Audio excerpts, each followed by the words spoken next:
ನನ್ನಂಗೆ ಸ್ವಲ್ಪ ಭಾಷೆನ ಒಳ್ಳೆ ರೀತಿಲಿ ಉಪಯೋಗಿಸೋಕೆ ಹೇಳ್ರಿ. ಏಕವಚನ ಉಪಯೋಗಿಸೋದು, ಅವ್ನು ಯಾರಿಗೆ ಗೊತ್ತು, ಅವ್ನ ಸಾಧನೆ ಏನು ಗೊತ್ತು, ಅವನೇನೋ ಮಾಡಿಬಿಡ್ತೀನಿ, ಇವನ್ನೇನೋ ಮಾಡಿಬಿಡ್ತೀನಿ, ಅವನ ಹತ್ರ ಕೇಳಬೇಕಾ? ಭಾಷೆನ ಗೌರವಯುತವಾಗಿ ಉಪಯೋಗಿಸಿ. ಅವ್ರದ್ದು ಎಷ್ಟೇ ದೊಡ್ಡವ್ರು ಇರ್ಬೋದು, ನನಗಿನ್ನು ಚಿಕ್ಕವ್ರು ಇರ್ಬೋದು, ಅವ್ರಿಗೂ ಗೌರವ ಇರುತ್ತೆ, ಮರ್ಯಾದೆ ಇರುತ್ತೆ. ಸುಮ್ಮನೆ ಏನೇನೋ ಮಾತನಾಡ್ತಾರೆ, ಬಿಟ್ಟಾಕ್ರಿ. ಸಂಬಳ ಕೊಡ್ತೀವಿ ಸೋಮವಾರ, ಸಂಬಳ ಕೊಡ್ತೀವಿ.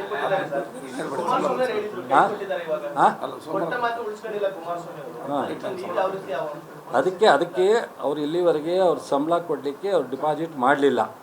ಈಗ ನಮ್ಮ ಅಧ್ಯಕ್ಷರಿಗೆ ಅವ್ರ ಸ್ಯಾಲ್ರಿ ಕೊಡಬೇಕು ಅಂತೇಳಿ ನಾನು ಶಾಸಕರು ನನಗೆ ಫೋನ್ ಮಾಡಿ ಹೇಳಿದರು. ಶಿಕ್ಷಕರ ಹಿತದೃಷ್ಟಿಯಿಂದ ನಮ್ಮ ಅಧ್ಯಕ್ಷರಿಗೆ MD ಇಬ್ಬರಿಗೂ ಸೋಮವಾರ ದಿವಸ ಅವ್ರಿಗೆ ಸ್ಯಾಲ್ರಿ ಕೊಡಲಿಕ್ಕೆ ನಾನು ಅವ್ರಿಗೆ ಹೇಳಿದ್ದೀನಿ, ರಿಲೀಸ್ ಮಾಡಿ. ಗೊತ್ತಿಲ್ಲ. ಸೊ ಈಗ ಹಂತವಾಗಿ ಒಂದೇ ಸಲ ಮಾಡಲಿಕ್ಕಾಗದೇ ಇದ್ರೂ ಎಷ್ಟು ತಿಂಗಳು ಬ್ಯಾಲೆನ್ಸ್ ಇದೆ ನೋಡಿ 2 ಸ್ಟೇಜಲ್ಲಾದ್ರೂ ಅವ್ರಿಗೆ ಸಂಬಳ ಕೊಡಲಿಕ್ಕೆ ಎಲ್ಲ ವಿಚಾರದಲ್ಲೂ CSR ಫಂಡ್ ಅಂತ ಮಾತ್ರ ಹೇಳ್ತಾ ಇದ್ದಾರೆ. ಸರಿ ನೋಡ್ರಿ, ತಪ್ಪು ತಿಳ್ಕೊಬೇಡಿ. ನಿಮ್ಮದು ತಪ್ಪಿದೆ, ನಮ್ಮದು ತಪ್ಪಿದೆ, ನಮ್ಮ ಜನದ್ದು ತಪ್ಪಿದೆ. ಅವರ ಭಾವನೆ ಮಾತು ಅವರ ಇದಕ್ಕೆ ನಾವು ಮರಳಾಗ್ತೇವೆ. ನೀವು ಮರಳಾಗ್ತೀರಾ, ನಾವು ಮರಳಾಗ್ತೀವಿ, ನಮ್ಮ ಜನ ಮರಳಾಗ್ತೀವಿ. ಇವಾಗ CSR ಫಂಡು ನಮ್ಮ 2 ಕೋಟಿ ಕೊಟ್ಟವ್ರೆ ನಮ್ಮ ನರೇಂದ್ರ ಸ್ವಾಮಿ. ನಾನು ಇಡೀ ರಾಜ್ಯದ PSCಗಳಿಗೆಲ್ಲ ECG ಮಿಷನ್ ಕೊಡಿಸಿದ್ದೀನಿ. ಹಾಸ್ಪಿಟ್ಲಲ್ಲಿ ಮಲ್ಗಳಕ್ಕೆ ಜಾಗ ಇಲ್ಲದೆ ಇದ್ದು ಸ್ನಾನ ಮಾಡೋದಕ್ಕೆ ಅದನ್ನು ಮಾಡಿಸಿದ್ದೀನಿ 50 ಲಕ್ಷದಲ್ಲಿ. ಇದೆಲ್ಲ CSR ಫಂಡಲ್ಲಿ ನಮ್ಮ ಸಾಧನೆ ಅಲ್ಲ. ಸೊ ಆದರೆ ಅವರು CSR ಫಂಡ್ ಅಂದರೆ ಅವ್ರು ಹೇಳೋರಲ್ಲ. ಮೊನ್ನೆ ಒಂದು ನಿಮಿಷ ಮಂಜಣ್ಣ, ಅವರು ನಿಮ್ಮ ಮುಂದೆಲೇ ಹೇಳೋರು ಐ ಆಮ್ ಹೆಲ್ಪ್ಲೆಸ್ ಅಂತ ಹೇಳೋರಲ್ವಾ ಲಾಸ್ಟ್ ಟೈಮ್. ಅದನ್ನು ನೀವು ಹೈಲೈಟ್ ಮಾಡಲಿಲ್ಲ. ನಾನು ಹೆಲ್ಪ್ಲೆಸ್ ಆಂಧ್ರದಕ್ಕೆ ಪ್ರೋತ್ಸಾಹ ಕೊಡೋಷ್ಟು ನಮಗೆ ಕರ್ನಾಟಕ ಸಿಗ್ತಾ ಇಲ್ಲ ಕೇಂದ್ರ ಸರ್ಕಾರದಲ್ಲಿ ಅಂತ ಹೇಳಿದ್ದಾರೆ. ಅದನ್ನು ಅವ್ರ MP ಆಗಿ ಕೇಂದ್ರದ ಮಂತ್ರಿಯಾಗಿ ಕರ್ನಾಟಕಕ್ಕೆ ನನ್ನ ಕೈಲಿ ಮಾಡೋಕ್ಕಾಗಲಿಲ್ಲ ಅಂತ ಹೇಳಿದ್ರು. 2ನೇದು ಮಂಜು ಹೇಳಿದ್ರು ಜಾಗ ಕೊಡ್ತಾರೆ. ಇವ್ರಿಗೆ ಜಾಗ ಬೇಕೇನ್ರಿ?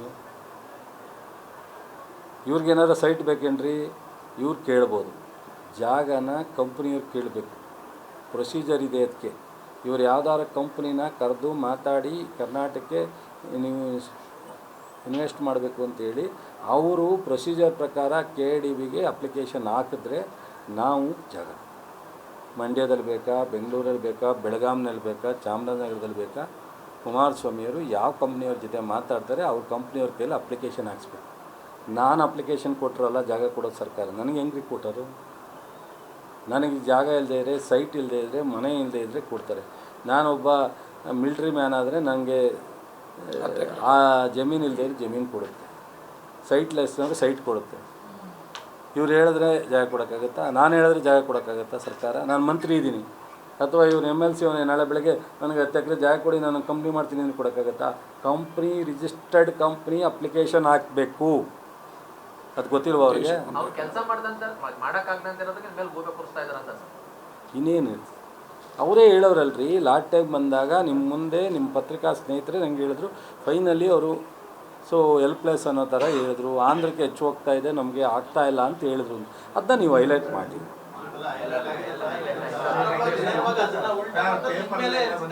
ಅದೇ ಉಲ್ಟಾ ಹೊಡೆದು ಮಾಡ್ತಾರೆ. ಅದೇನಾಗುತ್ತೆ, ನಿಮ್ಮದು ಧರ್ಮ, ವಿರೋಧ ಪಕ್ಷರಿಗೆ ಒಂಚೂರು ಹೆಚ್ಚು ಕೊಡಬೇಕು, ಅದಕ್ಕೆ ಕೊಡ್ತೀರಾ, ತಪ್ಪು ಅಂತ ನಾನು ಹೇಳಲ್ಲ.